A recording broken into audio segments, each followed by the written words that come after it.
बाबा जी यहाँ पे खड़े हो, ना तो यहाँ पर कोई ओढ़ने के ना बिछाने के लिए। तो संत ने कहा, अरे क्या तुम्हें, मेरे पास सब कुछ है, बस तुम्हें दिखाई नहीं पड़ता। मेरे पास ओढ़ने का भी है और बिछाने का भी तुम्हें दिखाई नहीं पड़ रहा है। तो बाबा जी है कहाँ? तो संत ने कहा, जमीन पर लेट जाते हैं, सिराना हाथ रखते हैं, जमीन पर लेट जाते हैं, सिराना हाथ रखते हैं। हम तो अपना गद्दा तकिया हरदम अपने साथ। तुम्हारे गद्दे तकिए फट सकते हैं, गंदे हो सकते हैं, लेकिन मैं मेरा गद्दा तकिया जैसे तुम्हारा गद्दा तकिया उठा के तुम्हें टेंशन हो सकती है, लेकिन हमें कोई टेंशन। तो उसने पुनः कहा कि बाबा जी आप यहाँ मरगड़ पड़े हो, चलो एक काम करो, आप गांव वालों से मिल लो, गांव वालों से दुख पूछ लो, वो भी आपसे मिलेंगे, आप उनको आशीर्वाद दे दो। तो उन्होंने कहा देखो कहीं जाने की आवश्यकता नहीं है, अगर हम गांव में गए न जाने कौन कहाँ है, कौन कहाँ किसी को ढूंढते फिरेंगे, चिंता मत करो, एक दिन सबने यही सबसे मिल लेंगे, सबने एक दिन यही आना है, यही आप मिलेंगे, इसलिए फिक्र नहीं करनी है। काल भले ही सबका कलेवा कर ले, कलेवा कहते हैं मतलब ये शरीर तो रह नहीं सकता ना, तो काल ये शरीर को छेड़ सकता है, लेकिन जो मेन तत्व है आत्मा, उसका काल भी कुछ बिगाड़ नहीं सकता है। बड़ा क्रोध आ रहा है परशुराम जी को। अब तो परशुराम जी ने कह दिया, इस बालक को मेरी आंखों से दूर कर दो, नहीं तो मेरा फरसा उठ जाएगा और फिर यहाँ तो क्या हो जाएगा तुम लोग सोच भी दे सकते हो। इधर लक्ष्मण जी ने कहा, बाबा यदि मैं आंखों में इतना खटक रहा हूं, एक काम करो अपनी आंखें ही बंद कर लो। इधर बाबा ने बहुत गुस्सा आ गया। तब तक राम ने लक्ष्मण को इशारा किया, नैन तरे रे राम, कहा कि लक्ष्मण बस अब गुस्सा छोड़ो। और लक्ष्मण जी देखो राम जी का इशारा समझते हैं, और राम जी का इशारा समझा तो तुरंत जाके बैठ गए। अच्छा किसी ने पूछा लक्ष्मण से, लक्ष्मण एक बात बताओ, क्या तुम्हें बुरा नहीं लगा? तुम इतना अच्छा प्रदर्शन कर रहे थे, क्या तुम्हें बुरा नहीं लगा? राम जी ने तुम चुपचाप बिठा दिया। तो लक्ष्मण ने कहा कि देखो इसमें भला क्या बुरा क्या, ये तो सब राम जी की इच्छा पर है, राम जी की इच्छा हुई मैंने बोल लिया, और राम जी की इच्छा हुई मैं चुप बैठ गया। राम जी की इच्छा पर है, प्रभु की इच्छा पर है। अब राम जी खड़े हुए, तो राम जी ने बड़े मीठे शब्दों का प्रयोग किया। देखो कहने का भी फर्क है, एक कला है बोलने की कला, बोलते तो सभी हैं लेकिन बोलना भी एक कला है। आज समाज में अगर तीन चीजें आ जाए, रहना कहना और सहना, तो कभी समाज में विघटन न हो, कभी कोर्ट कचहरी का मुंह न देखना पड़े। तो ये तीन चीज जरूरी है, रहना भी एक कला है, कैसे रहना है, कहना भी एक कला है, और फिर सहन करने की शक्ति भी होनी चाहिए। तो कल बताया था ना आपको, आप मारने वाले का हाथ पकड़ सकते हो, लेकिन बोलने वाले का मुंह नहीं पकड़ सकते।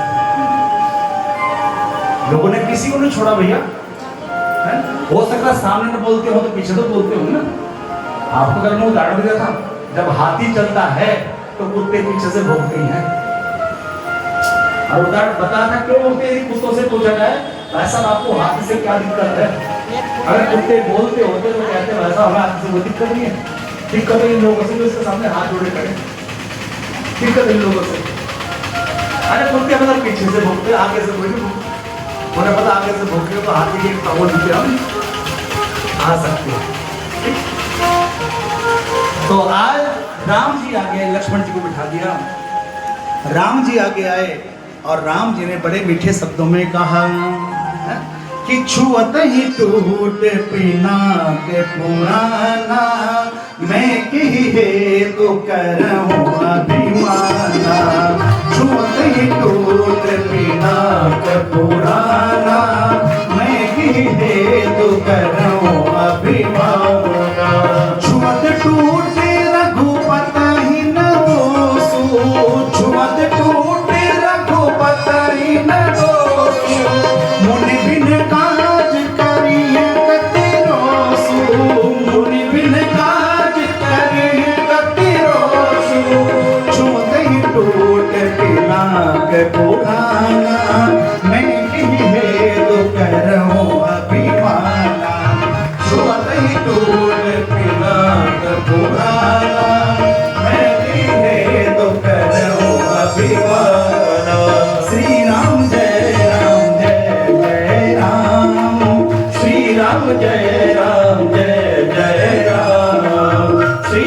जय राम जय जय राम, श्री राम जय राम जय जय राम, जय जय राम, ओ जय जय राम, जय जय राम, जय जय राम। राम जी ने कहा कि हे प्रभु, धनुष तो मैंने छुआ और मेरे छोटी ही टूट गया, शायद पुराना रहा होगा, इसमें मैं अभिमान क्यों करूं। देखो राम जी कैसे भी नम्रता है, लेकिन यही बात लक्ष्मण जी, बात वही है, लेकिन लक्ष्मण जी कहते हैं धनुष था छूने से टूट गया।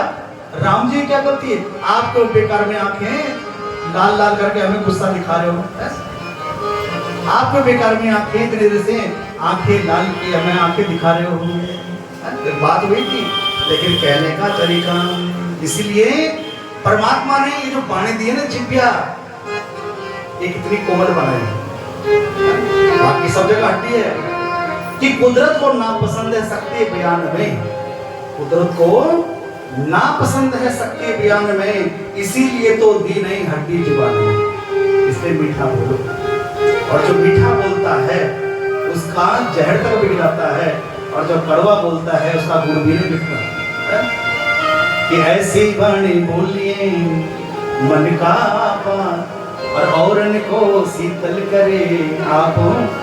लेकिन जब से टीवी सीरियल आए हैं तब से हमारी भाषा ही बदल गई है, क्योंकि टीवी सीरियल घर बैठे आपको ट्रेनिंग जारी है कि कैसे किसको टेंशन देनी, बहू को कैसे टेंशन देनी है, सास को कैसे डिप्रेशन डालना है, ननद को कैसे नीचा दिखाना है, ये घर बैठे बैठे हम लोग सीख रहे हैं। अब वो टीवी वाले भी कहते हैं भैया, वो भी यही बात बताते हैं कि ऐसी वाणी बोलिए कि जम के झगड़ा होए, ऐसी वाणी बोलिए कि जम के झगड़ा होए, पर उससे कभी न झगड़िए जो तुमसे तगड़ा।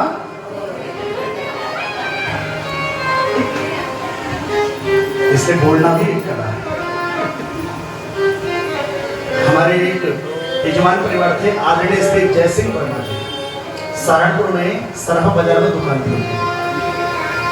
जय सिंह वर्मा जी अब तो खैर भगवान जी के पास है, तो उनके बेटे बैठे, तो वो कहा करते, कविताएं लिखा करते थे, क्योंकि मैं भी सामने से बिलोंग करता हूँ, ठीक है, ऐसा नहीं था।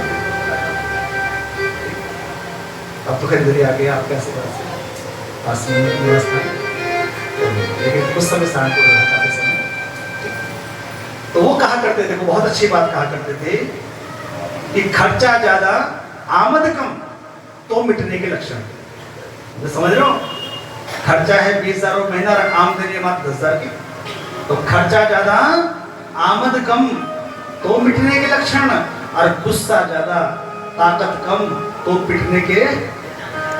इसलिए तो गुस्सा भी सोच समझ करना, हर जगह गुस्सा भी कामयाब नहीं होता है। तो बोलना भी एक कला है।